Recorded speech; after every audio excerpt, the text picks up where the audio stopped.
প্লাস্টিকের বোতল কেটে যে কত সুন্দর ক্লিপ বানানো যেতে পারে আজকেই দেখে নিন।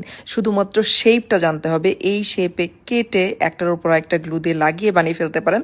অনেক সময় নর্মালি এটা ইউজ করতে পারেন। এবং বোতলের ঢাকনা, অনেকেই বলেছে যে আমি কেন ফেলে দেই, বোতলের ঢাকনা আরও বেশি পরিবেশ নষ্ট করে। না, ঢাকনাগুলো ফেলা হয় না, জাস্ট ঢাকনাগুলো একটার সাথে আরেকটা বানিয়ে আপনারা এই ক্যানটা বানিয়ে ফেলতে পারেন।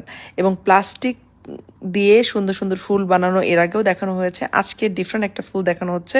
এবং বাজার থেকে কোনো কালারফুল প্লাস্টিকের ব্যাগ আসলে একদমই ফেলবেন না, বিভিন্ন কালারফুল ব্যাগ দিয়ে বানিয়ে ফেলতে পারেন এই সুন্দর ঘর সাজানোর ফুলটা। এবং বোতলের ঢাকনাগুলো অবশ্যই ফেলবেন না, কারণ এটা আরও পরিবেশের ক্ষতি করে, কারণ এটা অনেক মোটা প্লাস্টিক দিয়ে বানানো হয়। কিন্তু এই ঢাকনাগুলো ব্যবহার করে আপনি বানিয়ে ফেলতে পারেন একটা সুন্দর রোবট, যেটা দেখে আপনার বাচ্চারা খুশিতে পাগল হয়ে যাবে। এবং এভাবে কালারফুল বিভিন্ন ধরনের বোতলের ঢাকনা দিয়ে আপনারা বানিয়ে ফেলতে পারেন ডিফারেন্ট ডিফারেন্ট খেলনা। আজকে জাস্ট এই রোবটটা দেখে নিন এবং আপনার বাচ্চাকে বানিয়ে দিন আজই।